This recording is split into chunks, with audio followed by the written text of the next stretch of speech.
Thank you, Richard Cooper and Rosemary McLean. So, originally from Cornwall, apparently, and now London. There's a St Ives connection here that I know of, and a festival years ago in St Ives that Emile and some others of you performed at. So I kind of think that's quite cool, because if we connect it up, it's like the far southwest to where we are here, and the kind of the far southeast, and it shows kind of a big spread. I also think maybe you're responsible for that weird, I don't know, a waterfall Cornish accent that the chair kept popping out with at times. So, you know, maybe, or I want to be a pasty, or an Alfred Wallace boat, maybe. But I did find a promo leaflet in the spoken word archive for an Apples and Snakes event from the 5th of November 1993 in Covent Garden. Verbal fireworks. With a certain Sue Johns billed as poet with bite. It just strikes me Emile would smile at that. It would probably be a werewolf smile. So as a member of Dodo Poets also, we're delighted to hear, please, from Sue, some wordy fodder to get our teeth into, maybe. Welcome to the stage, please, Sue Johns.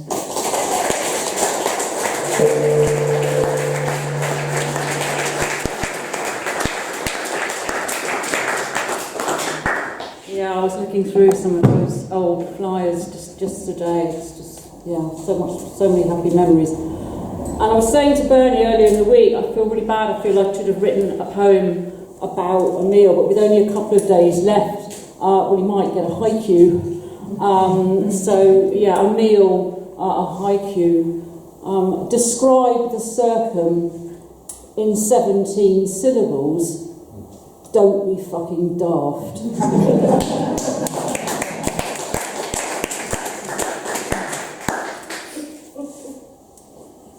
So, looking around this room, I don't think I'm the only one that's been around the old poetry block a bit. And so in case, you know, you're still wondering when the fame and fortune's going to come, you might try my latest ruse, which is to stand around in supermarkets and refuse to leave until somebody recognises me. When will the public acknowledge that I'm famous? Their denial of my literary prowess has me loitering in supermarkets, waiting to be recognised. Drawn to fresh vegetables, potato stanzas, the poetic symmetry of cauliflower. But my muse is unsettled by the area, the constant mopping, its proximity to the ringing tills. Unearthed, I opt for frozen. Here, young men toss Byronic fringes, ask why I'm inspired by ice cream. Peas, I reply, occasionally sweet corn, and you'll never make a poet with that lack of observation. As the manager pleads, move, please, you are obstructing the access to the petit pois.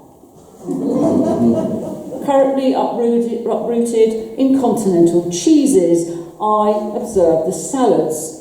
Rocket leaves in bags, half rhymes of their former selves, beetroot minus its beet. Here, a renowned poet notes I am a local celebrity, easing me aside, heaving rock fur, camembert and cured Neufchâtel into a basket bereft of greens. It is a metaphor for weighty verse.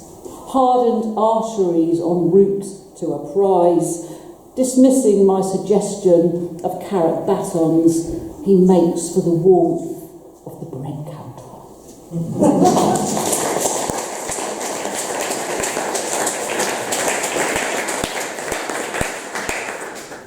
So yeah, I'm Cornish, and Emile had Cornish family roots as well, and he loved Cornwall.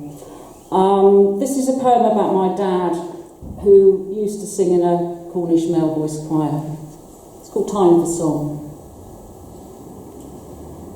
I'm in the kitchen with my father. He has his arm around my shoulder. We are singing our hearts out. I never knew you liked to sing, he says. Where were you all those speech days I was in the choir? Too busy, always. Now you've time on your hands, time for reflection, time for song. Bread of heaven, feed me now and nevermore.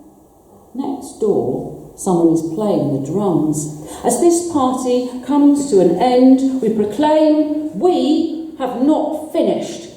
We are very loud indeed. 2-generation Celts sing old songs, Cornish songs, when fish and tin were as plentiful as the time on your hands.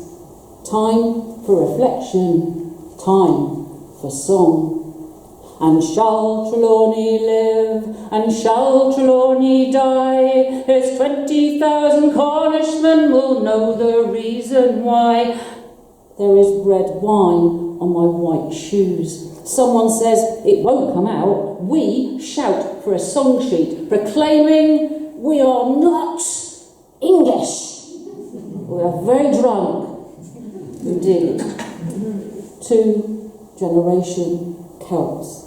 Filling glasses, filling ashtrays, filling bins, never quite fulfilling dreams, time reflecting our swan song.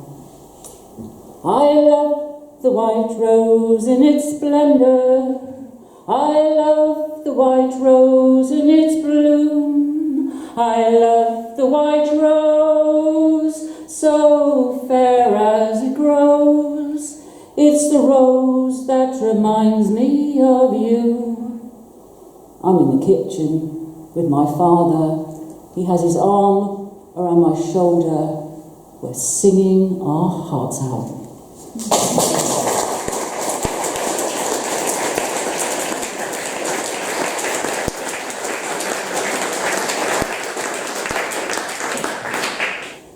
I'm just going to finish with this. It's called Religion. The only faith you need is the faith your dog would go for, if you had a dog. That if you leapt into the mud, you would not deliver tough love, meaning. You will not fear the sound of your dog's breath, fear it panting hot on your neck.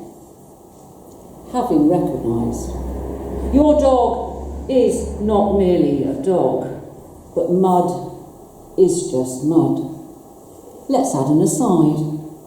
The sun is shining, the sky is, I don't know, fucking amethyst. For the love of Christ, if there was a Christ.